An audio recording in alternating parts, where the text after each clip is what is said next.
Terrydavidmulligan, and welcome to Mulligan Stew Podcast, the YouTube channel version.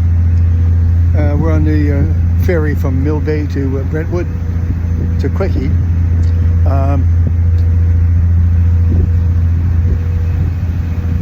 It's pretty cool, Only takes 19 cars, by the way. You have to know that. Now, I want to tell you about our friend George Siu, who's joining us for this YouTube chat. George Siu is the co-founder of Memphis Blues BBQ House. 6 locations. His main shop is on Commercial Drive, literally in Vancouver. He's got 3 stores in Edmonton, actually Alberta. One's in Red Deer, and 3 in Vancouver. They do Memphis barbecue. They do it with blues on the speakers constantly. It's a great shop, great place to go. Really, really loyal fans. And I started to hear some grumblings about the fact that they were called Memphis Blues Barbecue. They've been doing it for over 20 years. And I wanted to know how he was handling any feedback, what he was doing with his wall of bourbons, how all today's societal headlines were hampering or helping whatever was going on. And what he's doing and how they managed to survive all these years. He's a great guy and is a great classic storyteller. Have a look at George Siu on the Mulligan Stew Podcast, the YouTube version. Enjoy. I'm Terrydavidmulligan. This is Mulligan Stew CKUA Radio. It's in this particular interview we're doing is a podcast. It's going to be on YouTube, and scarily enough, it's going to be a broadcast. It's George Siu, who's the co-founder of Memphis Blues BBQ House, with I think 6 locations, or is it 5? 6. Are there more coming? There could always be more. I'm very selective these days in my old age. I want quality over quantity. I want them to all be able to, be sustainable. And the ones that I have all been with me for a long time. You moved into before when we last knew each other and saw each other. You were in Edmonton, one location, if I'm not mistaken. I think you have 3 there now. Yes. Wonderful. That's fantastic. Sherwood Park, Millwoods, and Red Deer. Thanks, George. Because you guys do what you do for over 25 years, and it is a very, very specific menu, destination that you created called Memphis Blues BBQ House. A, it's Memphis. B, it's blues. It's a barbecue house. You want to. It's like saying, I want to go to a New Orleans restaurant. I want to go to a Chinese or a Northern Korean restaurant. You were doing what Memphis does. You were doing barbecue on a grand scale, and you got really good at it. You had to train yourself, of course. Who could have imagined, George, that over 25 years later, we're talking about not your barbecue, not your front of house, the owner who curses at people. It's about the name of the damn barbecue, Memphis. Here in the Trump years. Did you see this coming? Absolutely not. But who could have thought Trump coming? I mean, we saw him there, but yeah, really, the name Memphis, it's a style of barbecue because barbecue is such a contentious cuisine. You've got Texas barbecue, you've got Carolina barbecue, you've got Kansas City barbecue, on and on and on and on. And we decided to focus on Memphis because that's where we did all our research. We went to the World Barbecue Championships, cut out there on the river, and ate a lot of good barbecue. And we decided to bring that back to Vancouver because at the time, I don't know if anybody was doing barbecue like that. There was nothing. And even now, when people say barbecue, they try to encompass all of it. And after 25 years, I still stuck to my guns of, no, this is Memphis style. This is what we do. This is the sauce. This is the type of sauce. This is how we do it. And it's a pit barbecue, meaning we do it in a pit. We do it over applewood. So it's been interesting to say the least that we've come to this point in history in our lives. And without getting too much into the specifics of US politics, I mean, the guy sucks all the air out of the room. I mean, we live in the land of crazy right now, but we don't have to be crazy. No. I mean, who knows? I mean, this week it's Greenland. Last week it was all Canada, attack Canada. Now he doesn't even want the Panama Canal. Like, when was the last time he spoke about that? Or Mexico? Now he wants to go after Europe. So we can't be crazy. We just have to be good and do what we do. And although we're called Memphis Blues, I mean, everything is purchased in Canada. We've been buying Canadian meat. Everything is Canadian about us. I mean, my Park and myself, we're from East Vancouver, and we're the founders, and we opened Memphis Blues. It's got nothing to do with that, and it's a shame that it's come to this. It really has. Other than the guys like myself asking you these questions about your name, is anybody walking through the door saying, "Hey, you're going to change your name," or are you getting any kickback, feedback, anything like that? Well, so far so good. No, they haven't. I think just because of the longevity, we've been around and been successful for so long. People in Vancouver know us. People in the Valley know us. That it's Park and George. Like, those guys opened Memphis. I mean, I'm sure the odd person that is not familiar with us will probably think, "Oh, are they from the States?" But Terry, we could also talk about everything else that's from the States, from Coca-Cola, even though it's bottled in Coquitlam, to Budweiser, Michelob, all that, which is bottled and made in Saskatchewan. And for those that are gonna say change your name and all that, I mean, are you gonna cancel your Netflix account, stop using Uber for rides? You're gonna stop, it goes on and on. It doesn't stop. What about These two economies are so well integrated, you can't just pull one thread out. what about However, what about I do believe that we have to support Canada and our sovereignty. yes, yes, yes, that's a given. Absolutely. But when somebody talks about doing that, it's almost like, why does everybody have to prove their patriotism all of a sudden? Come on. We live in Canada. It's great. But it's a different. 25 years ago, we didn't have these things, right? We didn't have iPhones. We didn't. It's the death We didn't have of youth. instant. Yes, it's literally it's a television screen for people who want to bark at it. Um, so I mean, if you just look around you, the Kentucky Fried Chicken. Oh yeah, okay. Let's close all of those guys too.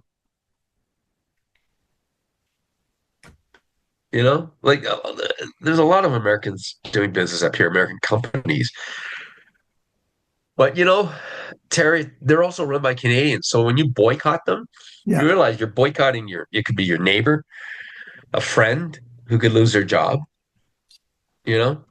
And I think we just have to be true to Canada and be a little more selective in how we purchase things. I think the biggest thing that we can send out there, biggest message is the travel, you know? It's off your list for 3 years, the next 3 years or 4 years. However, the latest is that he's going to run another term and they're going to make it happen so that he can. oh, that's good. Yeah, So it could be 8 years. we'll Oh just we'll just no. make we'll just make it up as we go. Um, I was looking at your menu. Of course, I always look at the menu, but I was looking at your beverages, and your Yes. bourbon whiskey goes very well with your barbecue and your chicken, all that stuff. Um, what do you got? Jim Beam. You got all the big guys. Can you still serve it? Do you feel comfortable serving it, or are you going to set it aside? What are you going to do?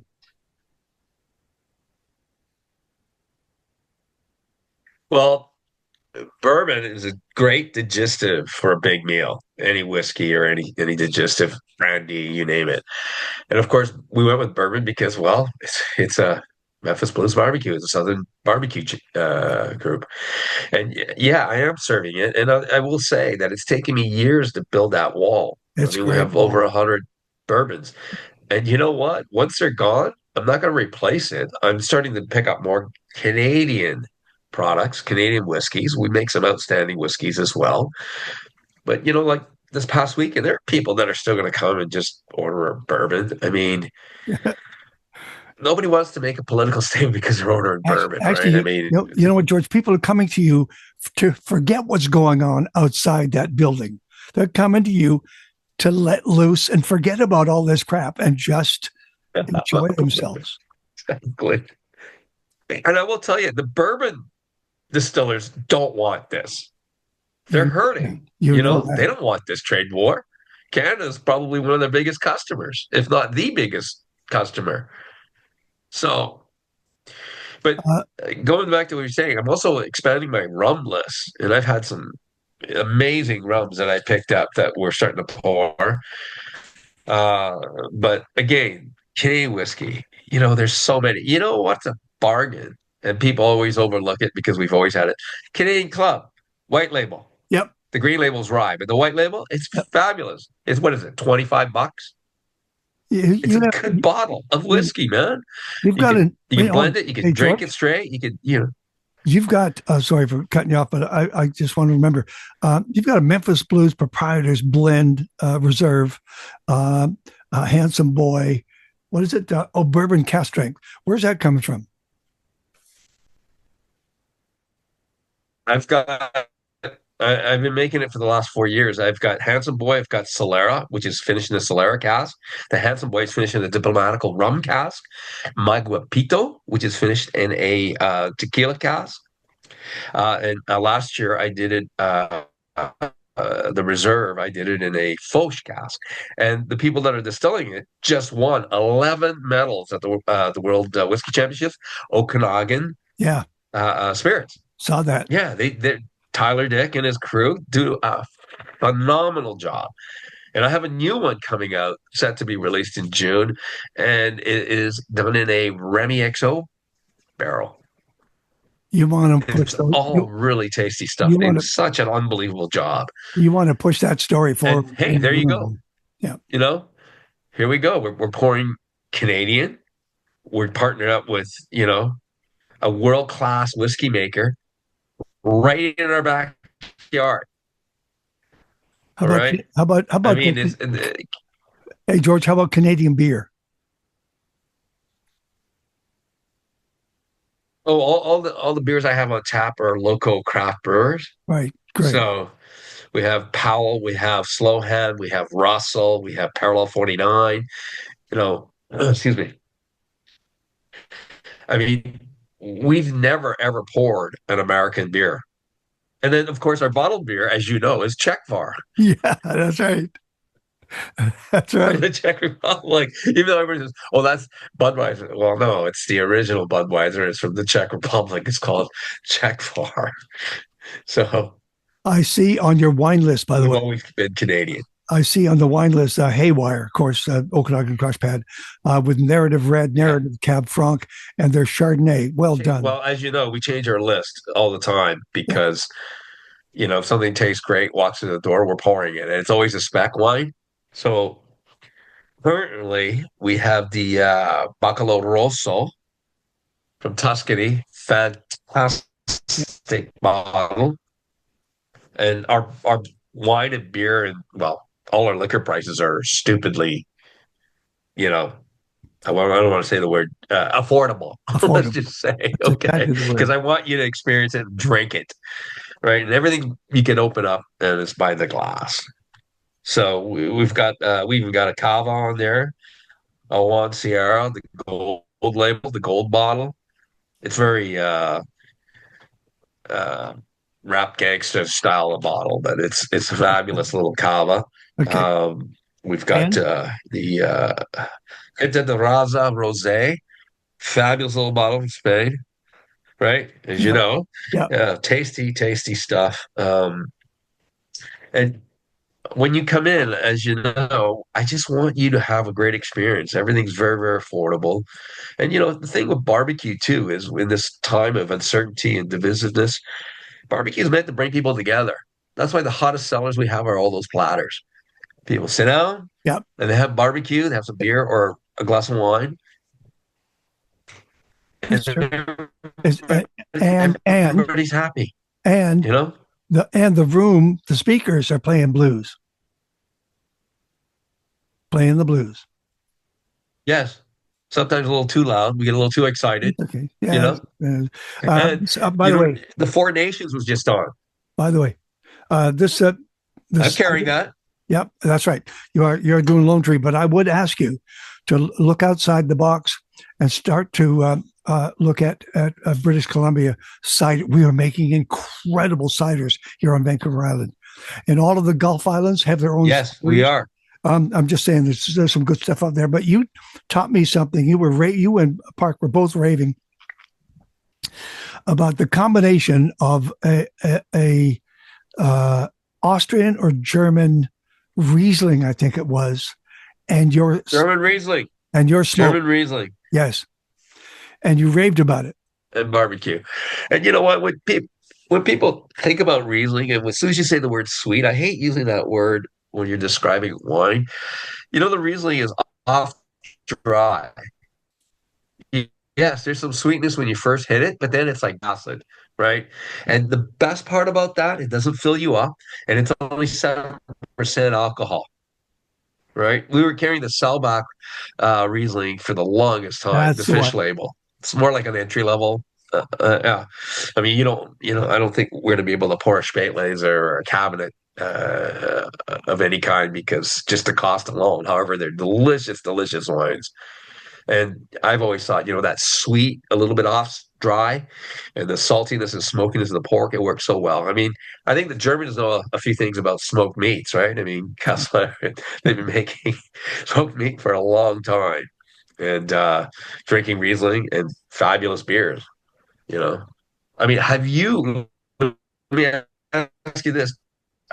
On the island as you go out, have you seen much pushback from some rooms that are carrying overly like Canadian or California wines to an overly stacked American beer list? There's a dialogue going on. There's a lot of dialogue going on about those very subjects, about what you're pouring, where's your Canadian content.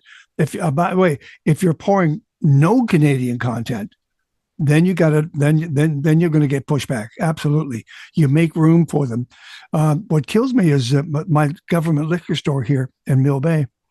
They completely took all the bourbons, all the whiskeys, all the American product off the shelf, but didn't replace the space with the locals. They could fill that with local distillers up and down this island, and they're not doing it. That's a cop out. That to me is a cop out. Paul Tyler Dick, and I'll explain to you why. Because his products, after winning 11 awards and just crushing the whiskey competition in the world, should be on the shelf. Do you not think? Like, come on. Absolutely.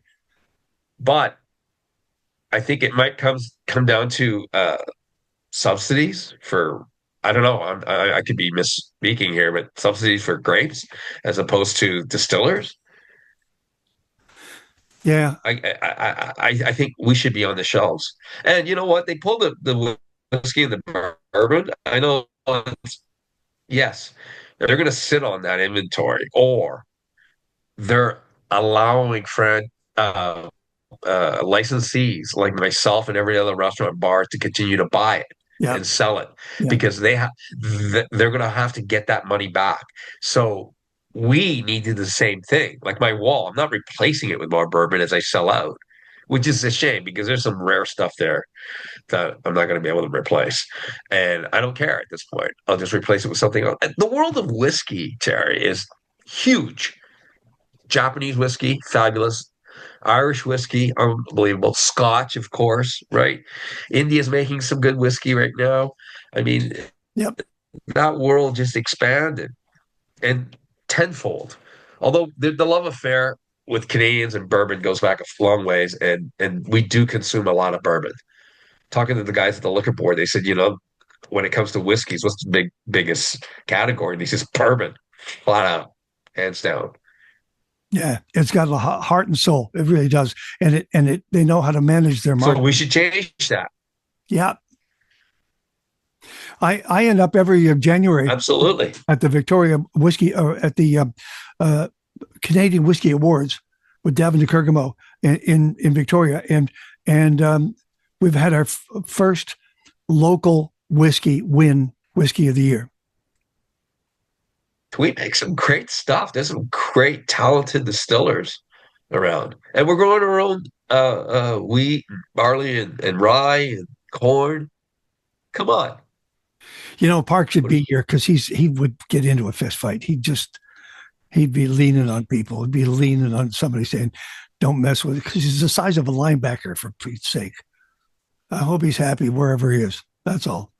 He's missing the fight. He's Bowen. Is he really? No, he prefers it to be quiet these days. Trust me. What a hippie, for God's sake. All right. He's growing microgreens. Hey, by the way, how different then are the pours in Alberta as opposed to Vancouver? My Alberta guys, you mean? Yeah. They've never. Well, they do have a lot of bourbons as well. Yeah. But over there, it's a lot of CC, a lot of rye, and they sell a lot of beer. Wow. Okay. And not so much wine because it's Edmonton. Calgary might be a different story. Calgary's a different story. Yes. Demographically, it does make a huge difference of where you are, but you're pouring. Like, for instance, Andre Kelowna has a huge bourbon wall.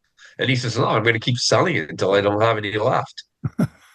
And he has over 160 or 70 of them. And he also has expanded his tequila mezcal wall. Okay. So he's, we're ready for war. Let's go. Okay. But you know what, people? Have some barbecue, get together, have some, joy times and have a few laughs because the world's gone crazy. See, his name is George Siu. He is the co-founder, along with Park Hefflefinger, of Memphis Blues BBQ House. And it's a great room. It's a great buzz. And here's the best thing about it. The ribs, the food is phenomenal. And I love my smoke. And there's 6 locations, 3 in Alberta, 3 in British Columbia. You can go find them, MemphisBluesBBQHouse.com, right? Am I right so far? You got it. You'll see them all. Look at me, sharp as a tack. Yeah, you are.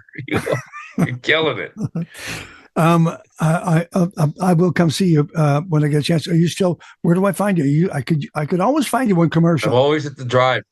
Yeah, yeah, that's kind of like where I've gravitated to. It used to be Broadway. Now I'm at the Drive.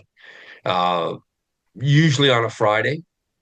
It's a good time there, okay. And we have a group of regulars that has developed over time, and they call themselves the Memphis Mafia, and it's just nuts. And we're in there. We're talking football, March Madness, hockey. Speaking of hockey, the Four Nations. Yeah. We had a huge party there, and of course, when we scored and won, the room erupted. But here's the irony: we celebrated with a round of bourbons. I wonder what the World Cup's going to be like for you guys. Oh, it's going to be interesting because me on the Drive, I think we're going to get a lot of Mexicans, Brazilians, and Argentinian fans in. And of course, a lot of Canadian fans, but the Canadians have to kind of shore up a few things.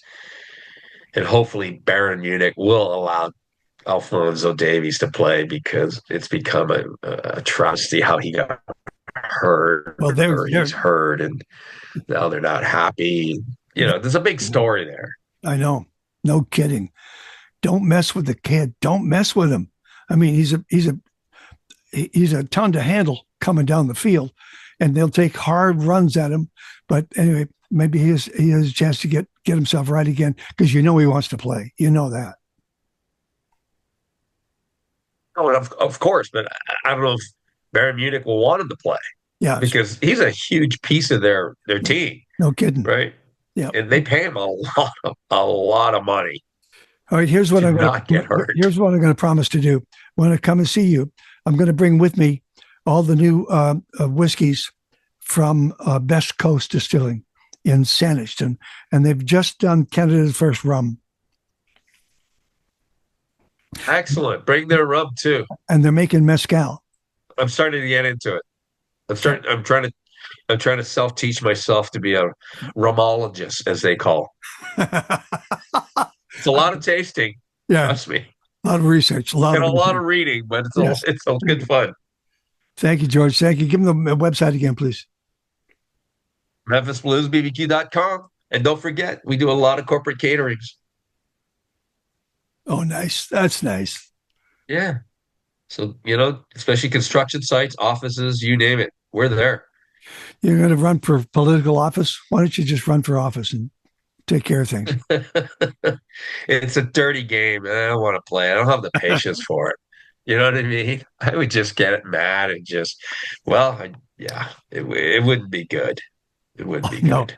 But all those years of front of house. Yeah. Okay. dealing with people. Yes. Yeah, that's right. But off topic, seriously, are you doing a lot of stuff on this whole Trump tariff thing? I mean, he sucks a lot of air out of the room. I do it because when it connects with music, if it starts to affect music, if it affects, it's the wine story. I've been following the wine story from day one, from drop one, and so there's two stories there. One, the tariffs. Two, the cross Canada borders that should be dropped completely now, Yes. this Yes. instant. And thirdly, the American fruit that's been harvested, grown and harvested, and brought up to the Okanagan to make the 2025 whites specifically right now, and then the reds to follow with Washington wine. And the label has to say, and very much should say, grown in Washington, created in BC, so that people aren't, you have to be transparent with all of this. You have to honor that. And so I'm kind of holding certain wineries to that standard. More importantly, I'm drinking. I got research, buddy. I got research. Come over. I know it's too much for you to carry. I'll come over. We'll drink. Okay. We'll do it. We'll do a tasting. I'll save a stall Speaking for of you. which, are you ever in town for tastings? Do you ever still come in No. I for the come, international tastings? I come No? in town for grandkids. That's it. Oh, even better. I do all my tastings here. Well, I mean, I'm talking about Vanfest, right? Vancouver tasting Yeah. Playhouse. It's not even called Playhouse anymore. Well, Vancouver International Wine Fest. actually, I did 25 interviews, but I tasted almost nothing because I'm talking. I can't taste and talk. Can't do, and I was, and I just did the and it's on the website. I just did the no alcohol, no low. There was, oh man, the pours went on forever. And, How was it? well, first of all, there was no buzz. But no, You're terrible. You're terrible. And I couldn't believe it. They had spit buckets. I went, who's going to get gooned on this? This is 0.5%. Who's going to get gooned on this? Anyway, I tasted a lot of stuff, and it was really good. They're getting better and better and better, and they're making bubble that you don't know it doesn't have alcohol in it. It's really. Oh no. You'll know. I love bubble. Go find a palate for bubble. Go find a bubble called a Glimmer. Yeah. It's local. Yeah. And I was gonna Mad Bubble. Okay, I was gonna ask you and too. They had whiskeys and bourbons that had no alcohol. And what did they taste like? Sinful. Really? No. I never got down that end of the room. I couldn't get near the table. They were 6 deep. Wow. Okay, but I was gonna ask you overall, the wine industry with warming and climate change. Yep. I mean, there must be some drastic things happening to that industry. I mean, there are. Everything's getting pushed further and further north. Yep. But the terroir might not be there. The soil might not be there. There's a lot of things wrong. No, we're here. Our soil is here. It's the deep freezes in winter is what's killing the vineyards. Of course, when you're 50 below or 47 below or 45 below for 50 hours, your vines are dead. They're done. They're finding a way through it though. They're finding a way to save the roots. and grow from the roots up back again, because the roots are buried, and so at least they got some protection. But the vines, the actual green, gone. So, okay, that's one issue facing that industry, but the other one is also they're not getting as many new drinkers, young drinkers, That's right, and that can be a problem. because they're pushing the no alcohol. That's what they're interested So in. you think a lot of these wineries are pivoting to that? Well, I don't think. Well, many of them won't, because the people who are actually making it were way out ahead of front, like the Spanish. The Europeans have been making low and no alcohol for years and years and years, and they're way ahead. And so they're flooding the market with some really good stuff, and beautifully marketed. But some will do, like Haywire. Those guys, they'll come up with a great rosé of some kind that will be low alcohol, no alcohol. Yeah, I don't mean to say this just because you drink to get a buzz, but I don't know. There's I just know. something different about, okay, you're gonna make this that tastes like that, but why are you drinking it? Why don't you just drink what you that's exact. It's a generational thing, dude. Because right? we have Why don't you just go drink Kool-Aid with sparkling water in it? No, I don't get it. I just say, why bother? Why bother? Meg takes a drop of cab and puts it in a bubble drink and makes it look like a rosé. But Yeah. I can't drink it. She loves it. Just it's all changing. It's all changing. However, wine drinkers are wine drinkers. They'll stay there with their favorite wineries and their favorite winemakers. They will. I promise you. Oh, true, but they're aging and they're moving on, and you like anything to be successful in longevity, you got to keep cultivating the next group, the next group, the next group. George, what did you drink when you were 15? No, what did you drink when you were 18, 19, 20? Beer and hard liquor. Okay, beer. So, And now they're not even drinking alcoholic beers. Okay, but as you grow older, all of a sudden your tastes change. Yeah. And they will eventually move away from that. They'll be replaced by maybe a new generation, but on a low, no low is coming around. And every time that you read a headline that says, "Oh, wine is bad for you," over drinking is bad for you, that does its own set of damages. Yeah. Well, yeah. That it doesn't help that we're getting a lot of press on that the not the health benefits of drinking. In the 80s, they said red wine was great for you and blah, blah, blah. And it went crazy. Yeah. It's just the opposite now of all that. I mean, and also the young kids now, they just, all they want to do is weed or vape or whatever. And it's a different ballgame. That's crazy. It's a tough nut to crack. Dude, that's great. That what weed is like. That all of a sudden you just get lazy and dumbassed and stupid, and just there's no such thing as good weed. Okay, there isn't. Yeah. You just get more and more stoned, and nothing happens to you. Nothing happened to my life until I stopped. Well, Ross Rivergati made a career of it. Didn't he win a gold medal? Yeah, he did. After he smoked weed. Yeah. Yeah, he trained for it. Hey, I think you should be doing a podcast. You should be doing a podcast. You should get a microphone and some headphones, and then talk about this stuff on a regular basis. You're perfect for it. Yeah, we should get some guests and talk about it because it is interesting. It is a sign of the times. But back to alcohol and wine and drinking. Do you think it's cyclical? That event, that like you just said, like, okay, at 18, 19, your taste buds change as you get older. Totally. But also it's more of a social thing. Yeah. And I think you gravitate to wine because when you're younger, you always think it's a little more sophisticated and it's old people drink and all that. But it evolves, right? So does your palate. Yeah. And so does socially and everything around you. Everything evolves. It's always fluid. So I'm thinking like, God, if everybody hangs on for another 10, 15 years, I think you can see this pendulum swing back the other way. And, all right, and those kids will be drinking. That'll be the next interview. That's where we'll pick it up right there. Okay. So thank you, George. George Siu, the co-founder of Memphis Blues BBQ House, 6 locations. Go and find them. Go and have You some. got it.